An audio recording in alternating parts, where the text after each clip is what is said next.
Captain Han Ji-ho sat in the command center of Earth Defense Headquarters when the alarm started screaming. Red lights flashed across every screen in the room. His coffee cup shook on the desk as the entire building seemed to vibrate with the urgency of the warning systems. Officers jumped from their chairs and rushed to their stations. Something big was happening. "Sir, we have multiple contacts entering the solar system," Lieutenant Choi Sun-hee called out from her station. Her fingers danced across the holographic display, pulling up data faster than Ji-ho had ever seen her work. They just appeared near Jupiter's orbit. Hundreds of them. No, thousands. "Sir, the numbers keep climbing." Ji-ho stood and walked to the main display screen.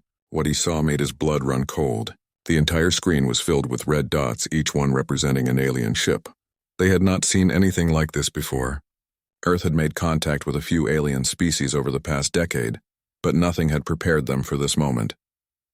"Get me Admiral Kang Do-yeon on the line right now," Ji-ho ordered. His voice stayed calm even though his heart was racing. "And someone wake up Dr. Park Min-ji. We need her analysis on whatever these things are." The dots on the screen continued to multiply. What started as hundreds became thousands, then tens of thousands. The alien fleet was enormous, bigger than anything humanity had ever imagined possible. Each ship was massive, some of them larger than Earth's biggest cities. They moved in perfect formation, advancing through the solar system with clear purpose and deadly intent. Admiral Kang Do-yeon appeared on the communication screen within minutes. His gray hair was messy and his uniform jacket was half-buttoned, but his eyes were sharp and focused. "Report, Captain. Sir, we have an invasion fleet entering our solar system. Current count is over 80,000 ships and still rising. They appeared through some kind of quantum rifts near Jupiter. Based on their trajectory and speed, they will reach Earth orbit in approximately 6 hours. The Admiral's face remained steady, but Ji-ho saw his jaw tighten. "Have they attempted communication?" As if answering his question, every screen in the command center suddenly went black. Then a face appeared. It was not human.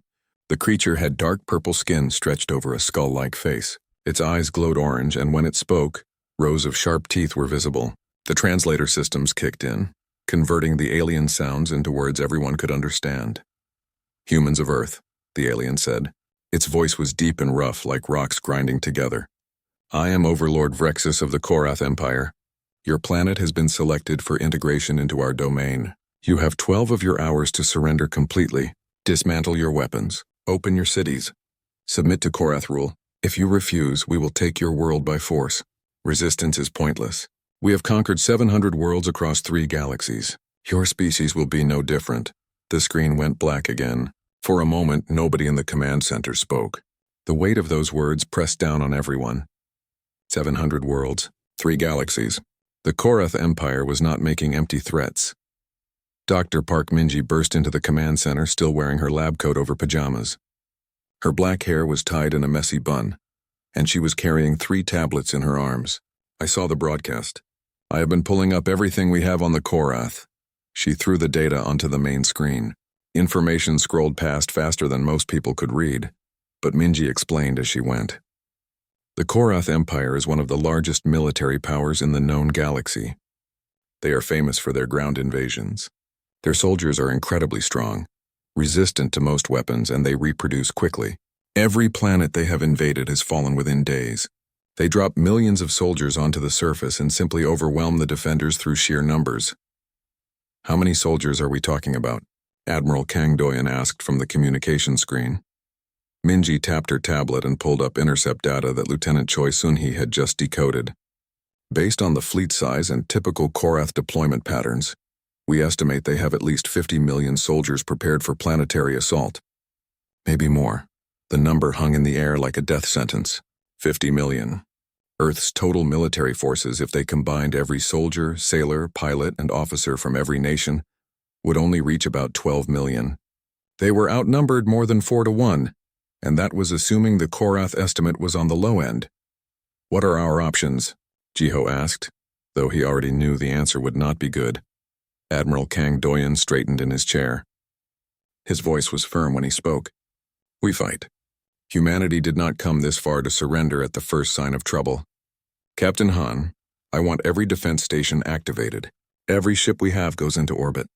Every soldier reports to their post. We make them work for every inch of our planet. Yes, sir, Jiho responded. He turned to his officers. You heard the Admiral. Battle stations. I want orbital defense platforms online in 30 minutes. Contact all allied nations and coordinate defensive positions. Move our fleet to intercept formation. The command center exploded into action. Officers shouted orders into communication devices.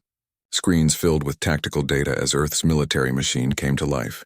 Across the planet, soldiers put on their armor. Pilots climbed into fighters. Ships powered up their weapons. Humanity was preparing for war. 6 hours passed in a blur of preparation and planning. The Korath fleet reached Earth orbit right on schedule. Their ships formed a massive ring around the planet, blocking out portions of the sky. On the ground, people looked up and saw the alien vessels with their own eyes. Fear spread through cities worldwide. Overlord Vrexus broadcast one final message. His face appeared on every screen, every phone, every device on Earth. Your time is up, humans. You have chosen death over surrender. So be it. We will show you why the Korath Empire is unstoppable. Prepare your world for invasion. Admiral Kang Doyan responded from Earth Defense Headquarters. His message was broadcast to the entire planet and to the Korath fleet. This is Admiral Kang Doyan of Earth. We reject your demand for surrender. We reject your claim to our world. Earth belongs to humanity and we will defend it with everything we have. If you want our planet, you will have to take it from us. The communication ended. In orbit, the Korath fleet began opening their launch bays. Millions of drop pods emerged from the massive ships like a swarm of angry insects. The pods were sleek and dark, designed to pierce through atmosphere at incredible speeds. Each one carried a Korath soldier in full battle armor, ready to kill. Captain Han Jiho watched the pods begin their descent on the tactical display. Here they come, he said quietly. Around him, every officer held their breath. The invasion of Earth had begun. Humanity's greatest test was about to start, and nobody knew if they would survive to see tomorrow. The sky above Seoul turned black with falling Korath drop pods. Captain Han Jiho stood on the observation deck of the command center and watched through the reinforced windows as thousands of dark shapes streaked through the atmosphere. They looked like falling stars, except these stars were bringing death and destruction. All across Earth, the same scene was playing out. New York, London, Tokyo, Mumbai, São Paulo. Every major city was being targeted simultaneously. First wave count is confirmed at 5 million soldiers. Lieutenant Choi Soon-hee reported from her station. They are hitting us everywhere at once. Drop pods are entering atmosphere over 300 cities worldwide. Jiho returned to the command center and pulled up the tactical display. Red markers showed drop pod trajectories. They were coming down fast, their heat shields glowing white-hot as they cut through the upper atmosphere. Earth's defense forces were positioned and ready. Anti-aircraft batteries powered up. Fighter jets scrambled into the sky. Soldiers gripped their weapons and prepared to face an enemy they had never fought before. All units report ready, sir. One of the officers called out. We are tracking the pods. Impact in 90 seconds. Those 90 seconds felt like hours. Jiho could hear his own heartbeat in his ears. This was it. This was the moment that would decide humanity's fate. 5 million Korath soldiers were about to land on Earth and they had to be stopped. But then something strange started happening. Lieutenant Choi Sun-hee gasped at her station. Sir, I'm picking up unusual energy readings from the drop pods. The signatures are spiking. Something is wrong. On the main screen, the feed from orbital satellites showed the descending pods. They were still high in the atmosphere, about 60 kilometers up.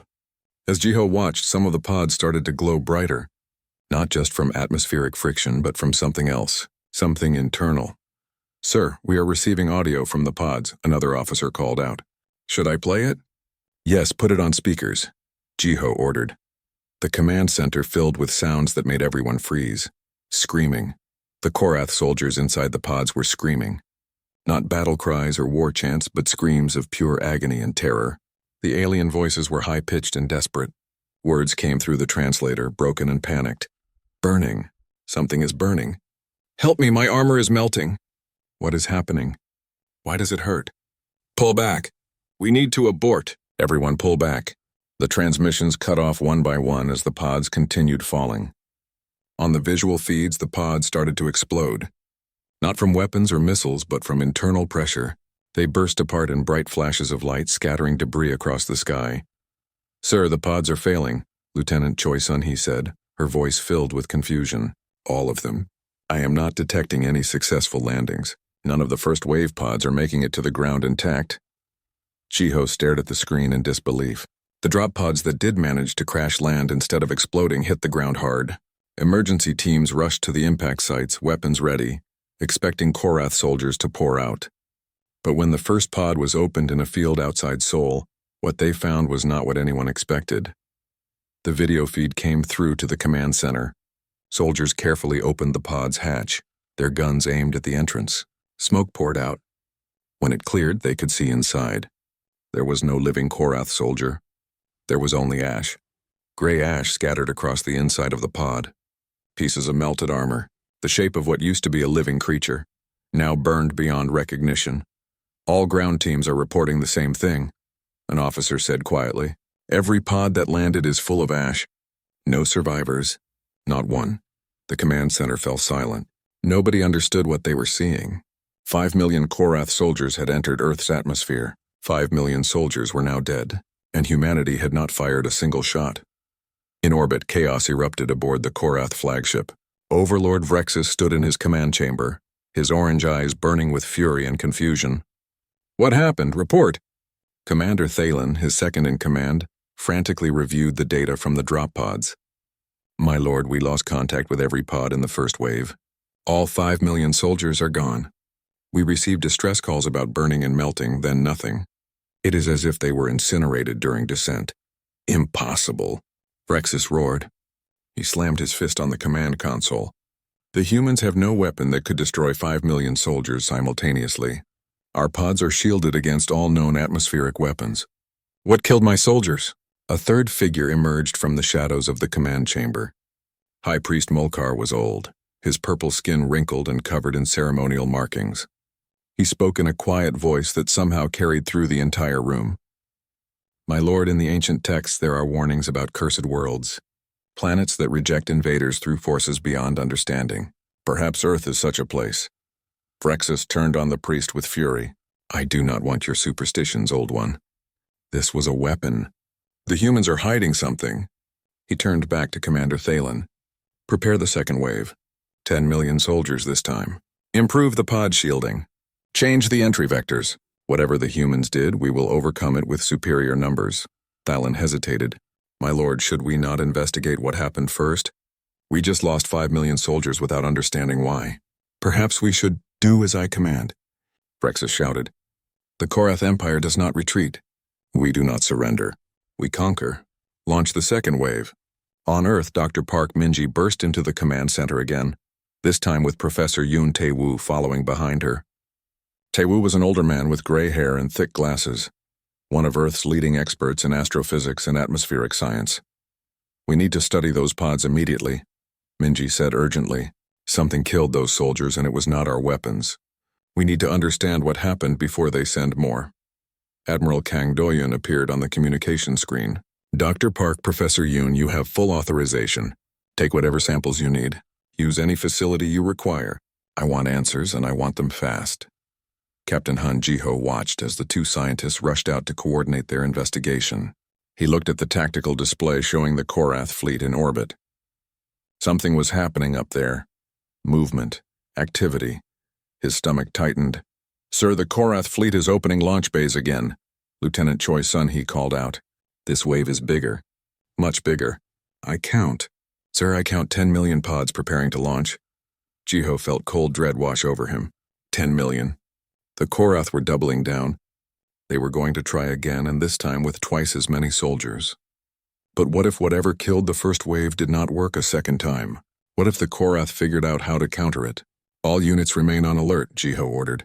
Prepare for second wave impact. And someone get me those scientific results as fast as possible.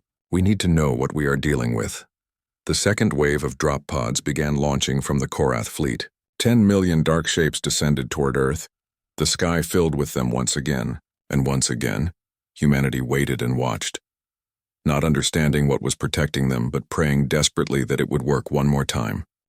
Professor Yoon Tae-woo worked frantically in the research laboratory while the second wave of Korath drop pods fell from the sky. Dr. Park Minji stood beside him, analyzing samples from the first wave with every piece of equipment they had.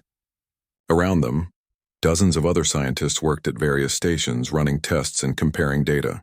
Time was running out. 10 million more Korath soldiers were entering the atmosphere, and nobody knew if they would burn up like the first wave or if this time they would actually reach the ground. "Look at this," Tewu said, pointing at his screen. The ash samples from the pods contained traces of crystalline structures. Very unusual crystalline structures. They were part of the Korath biology. Minji leaned closer to examine the data. Crystalline biology? That explains why they are so strong. But what destroyed the crystals? What could generate enough heat to incinerate 5 million soldiers simultaneously? Outside the laboratory, the sky once again filled with falling pods. This time, the Korath had changed their approach. The pods came down at different angles. They had better shielding. Some of them even had external cooling systems activated. Overlord Vrexus had ordered his engineers to modify everything, convinced that the humans had used some kind of directed energy weapon that could be countered with better technology. But the results were exactly the same. As the pods entered the lower atmosphere, the screaming started again. Korath soldiers inside the pods felt their bodies burning. Their armor began to melt. The crystalline structures in their nervous system started to crack and shatter from heat that seemed to come from within their own bodies. Captain Han Jiho watched the tactical display in the command center. Red markers representing the drop pods began disappearing one by one. Some exploded in midair. Others went dark as all life signs vanished. A few made it closer to the ground than the first wave had, dropping to within 20 kilometers of the surface before failing catastrophically. "Same result as before," Lieutenant Choi Sun-hee reported, though her voice was filled with amazement rather than fear now.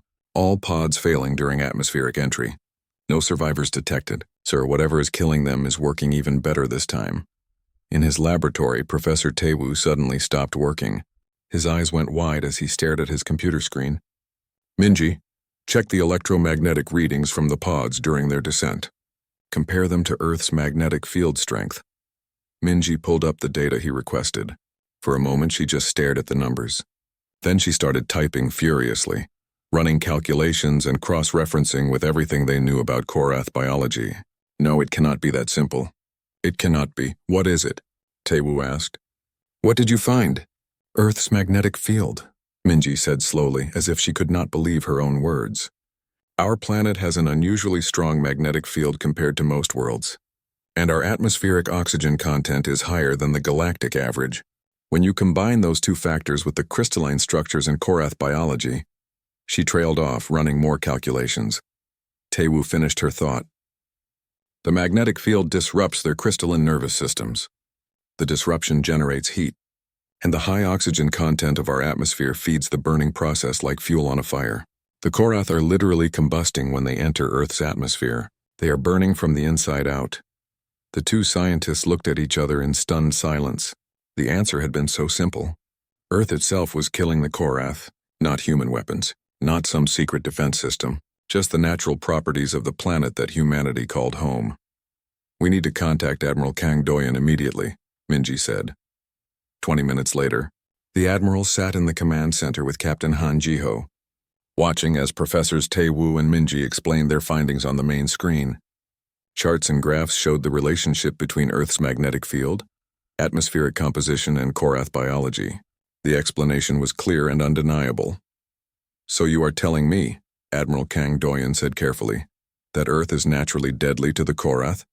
That they physically cannot survive in our atmosphere?" "Exactly, sir," Tewu confirmed. "Their biology evolved on a planet with a weak magnetic field and low oxygen.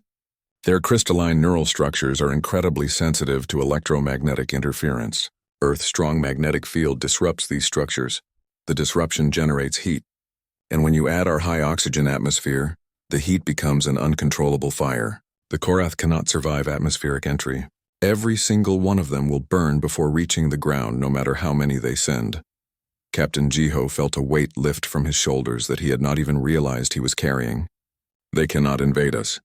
The Korath Empire, conquerors of 700 worlds, cannot set foot on Earth. Not without dying instantly," Minji added. "Their technology does not help because it is designed for their biology. When their bodies fail, the technology fails with them. Improved shielding does not matter. Different entry angles do not matter. As long as they try to enter Earth's atmosphere, they will burn. Admiral Kang Doyen leaned back in his chair. A small smile appeared on his usually stern face. Earth is defending itself. Our planet is protecting humanity. In orbit above Earth, the results of the second wave were causing panic aboard the Korath fleet. Commander Thalen stood before Overlord Vrexus with grim news. My lord, the second wave has failed completely. All 10 million soldiers are dead. We have confirmed no survivors. The improved shielding made no difference. Vrexus's orange eyes blazed with fury and something else now. Fear. He had never failed before. The Korath Empire had never been stopped. How is this possible? What weapon are the humans using? We do not know, my lord, Thalen admitted. Our sensors detect no weapons fire. No energy beams. No missiles. The pods simply fail during atmospheric entry. The soldiers burn. We cannot explain it. High Priest Mulkar stepped forward again. I told you, my lord. Earth is a cursed world. The ancient texts warned of such places. Planets that reject invaders. We must leave this place before— Silence! Vrexus roared. But his voice had lost some of its power. 15 million soldiers were dead. 15 million. And he still did not understand why. He looked at Commander Thalen. How many soldiers do we have left? 35 million, my lord. Vrexus paced his command chamber. Every instinct told him to retreat, to cut his losses and leave this cursed planet behind. But if he did that, if he returned to the Korath homeworld having failed, having lost 15 million soldiers without conquering the target world, he would be executed for incompetence. Better to die here trying than to face that shame. Prepare a third wave, Vrexus said quietly. 30 million soldiers. We will overwhelm whatever is killing our troops through sheer numbers. Send them all at once, every pod we have. Commander Thalen looked at him in horror. My lord, that will leave us with only 5 million soldiers in reserve. If the third wave fails, it will not fail, Vrexus shouted. It cannot fail. Send them all.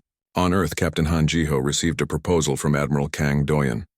Captain, we have the answer to what is killing them. Perhaps we should tell them. Send the Korath our scientific data. Explain what is happening. They might stop the invasion if they understand they cannot win. Jiho considered this.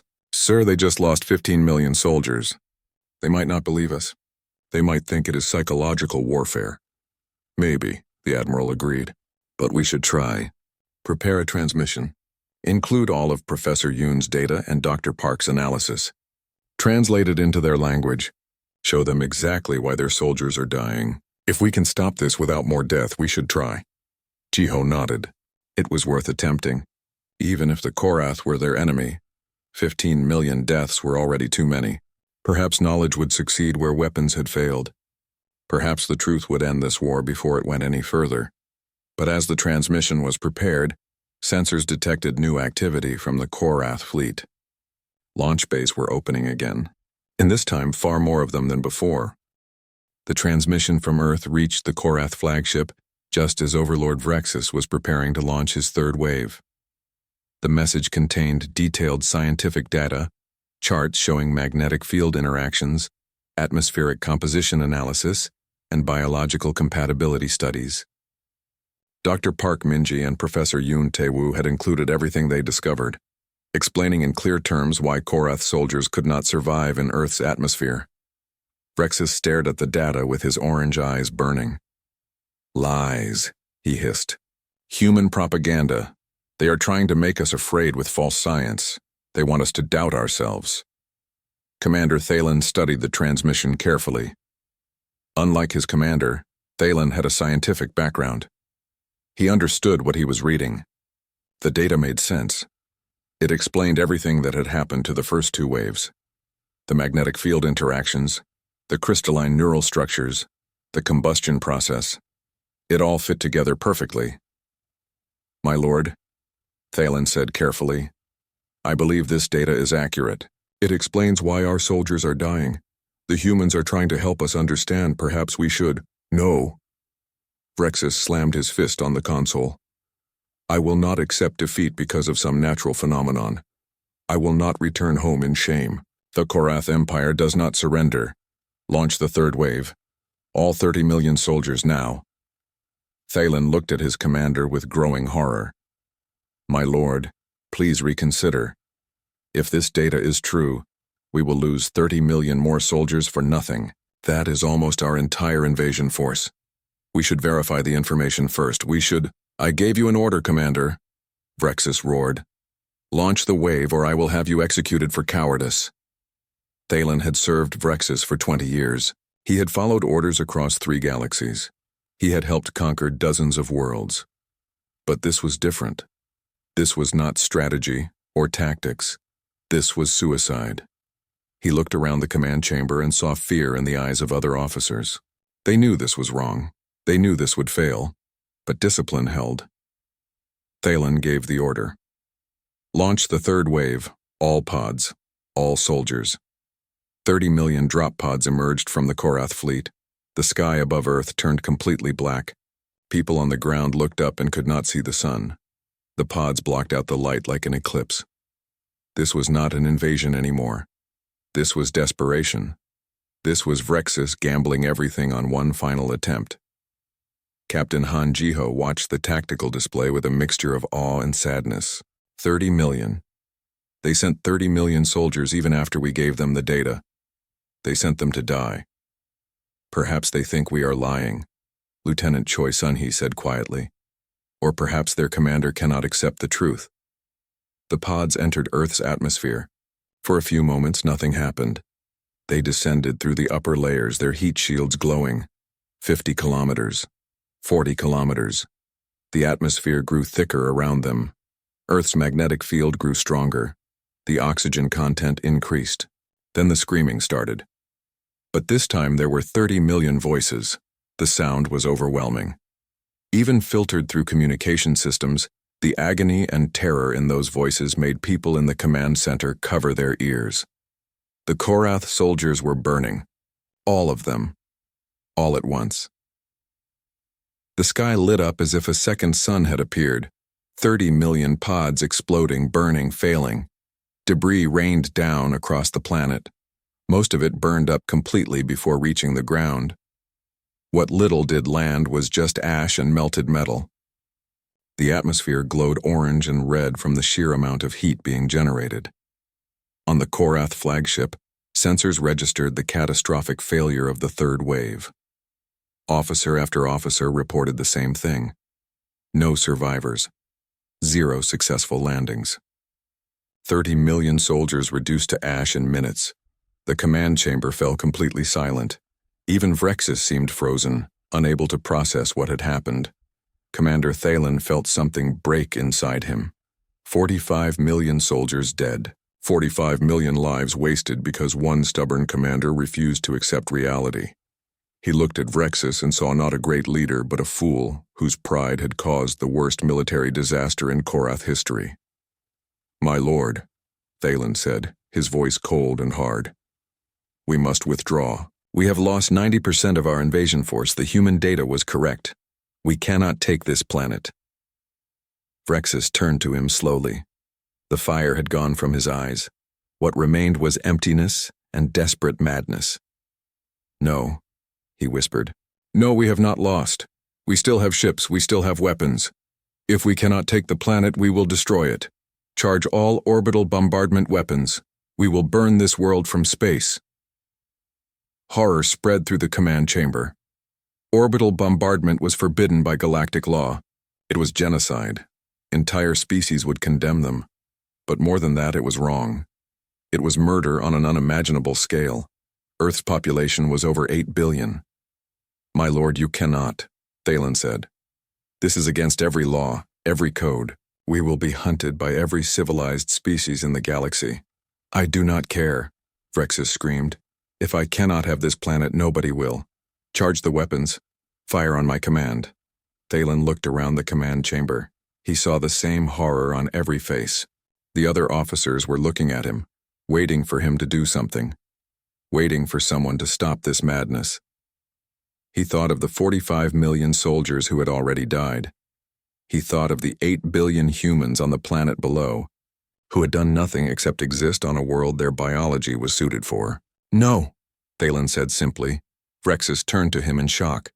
"What did you say?" "I said no," Thalen repeated louder. "I will not follow this order. This is not conquest. This is not war. This is madness. I am relieving you of command under Section 42 of Korath military law. You are not mentally fit to lead. Vrexus lunged at Thylin with a roar of rage, but other officers moved faster. They had been waiting for someone to take the first step. Hands grabbed Vrexus and pulled him away from Thylin. The former overlord fought and screamed, but there were too many of them. Within moments, Vrexus was restrained, still shouting threats and curses. All ships, this is Commander Thylin, he announced across the fleet communication channel. I am assuming command of this fleet by emergency protocols. Overlord Vrexus has been relieved of duty. All ships will power down weapons and prepare to withdraw from Earth space. Anyone who fires on the planet will be considered a traitor and will be destroyed by the rest of the fleet. Some ships hesitated.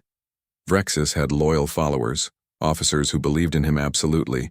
3 ships began charging their weapons anyway, preparing to bombard Earth despite Thalin's order.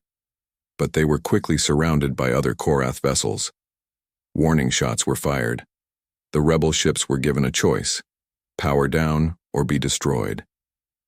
2 of them powered down. The third tried to fire on Earth anyway. It was destroyed by concentrated fire from a dozen other Korath ships before its bombardment beam could fully charge. The explosion lit up the orbital space around Earth. On the IAS, Ground Captain Han Jiho watched the Korath fleet tear itself apart. What is happening up there?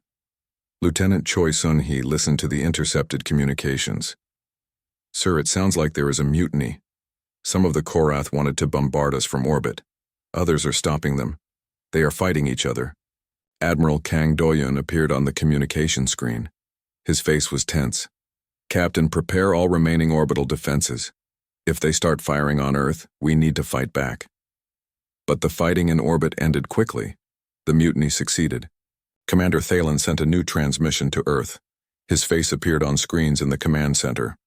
Unlike Vrexus, Thylin looked tired and sad rather than angry. Humans of Earth, Thylin said in clear, translated language. I am Commander Thylin. I have assumed control of this fleet. Overlord Vrexus has been removed from command. We received your scientific data. We understand now what happened to our soldiers. We understand that Earth is not a planet we can conquer. On behalf of the Korath Empire, I formally request a ceasefire. We will withdraw from your system. We will not return. Your planet has defeated us not through weapons but through nature itself. We have lost enough soldiers. We have caused enough death. The invasion is over. The command center at Earth Defense Headquarters was completely silent after Commander Thalin's transmission ended. Captain Han Jiho stood frozen, trying to process what he had just heard. The invasion was over. The Korath were withdrawing. Humanity had won without firing a single shot. Admiral Kang Doyun was the first to speak. His voice carried across the communication channel to every defense station on Earth and in orbit. All units stand down from battle stations but remain alert. The Korath have requested a ceasefire. We will grant it. Do not fire unless they fire first. This war is over. Across the planet, soldiers received the message with a mixture of relief and disbelief. They had prepared to fight an impossible battle against 50 million invaders. Instead, Earth itself had protected them. The planet that gave birth to humanity had also defended it. People emerged from shelters and bunkers. They looked up at the sky where the Korath fleet still hung in orbit, but now those ships were no longer a threat. They were leaving. Dr. Park Minji and Professor Yoon Tae-woo received word of the ceasefire while still working in their laboratory. Minji sat down heavily in her chair, suddenly exhausted. 45 million soldiers died because their leader would not listen to science. 45 million lives wasted. Tae-woo removed his glasses and rubbed his tired eyes. But 8 billion humans survived because the Korath could not adapt to our planet. In a way, Earth saved us all. Our magnetic field, our atmosphere, the very things that make our world unique became our greatest defense. In orbit, the Korath fleet began preparations for withdrawal. Ships that had been in attack formation slowly moved into travel formation. Commander Thylin worked tirelessly to maintain order and discipline. Many ships wanted to leave immediately. Others wanted revenge for their dead comrades. A few still believed they should complete the invasion somehow. Thylin had to balance all these competing desires while keeping the fleet together. High Priest Molkar approached Thalen in the command chamber. The old priest moved slowly, his ceremonial robes dragging on the floor. You did the right thing, Commander. The ancient texts spoke truth. Earth is indeed a sacred world. A cursed world to us, but sacred nonetheless. We should never have come here. We came because we were arrogant, Thalen said bitterly. We believed we were unstoppable. We thought our record of 700 conquered worlds made us invincible. Earth taught us humility. Earth taught us that nature itself can be a more powerful defense than any weapon. What will you do now? Molkar asked. Thalen looked at the image of Earth on his display screen. The blue and green planet looked peaceful and beautiful, not like a graveyard for 45 million soldiers. I will try to make this mean something.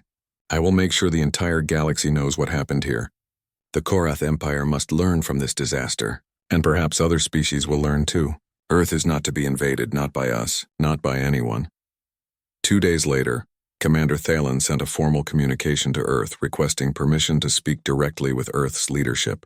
Admiral Kangdoyan agreed to a meeting. They spoke through communication channels, their faces appearing on screens to each other.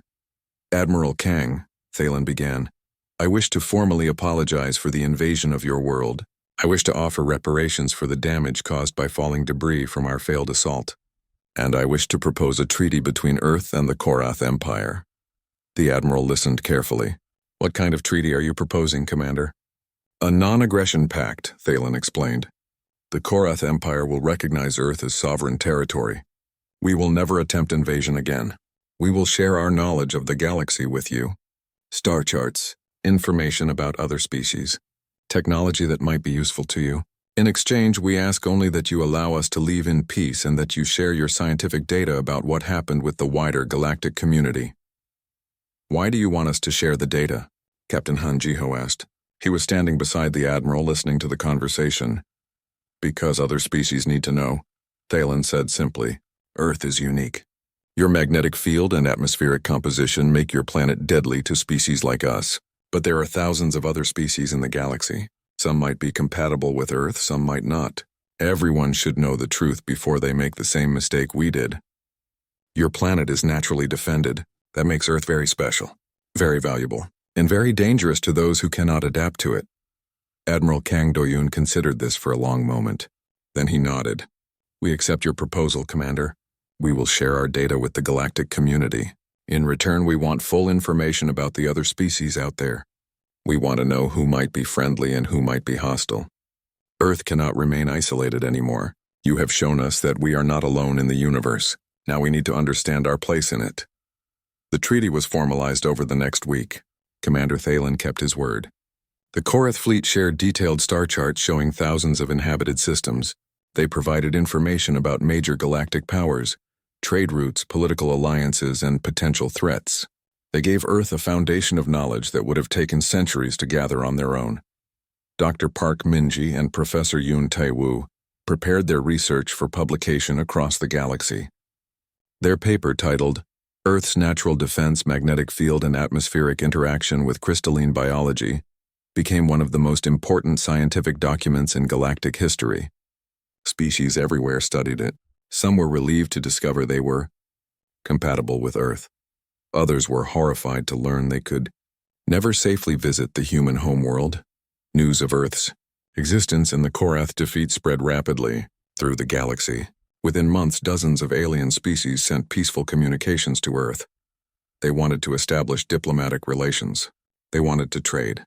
They wanted to learn about the humans who lived on a planet that had destroyed an invasion force of 45 million soldiers without firing a single weapon.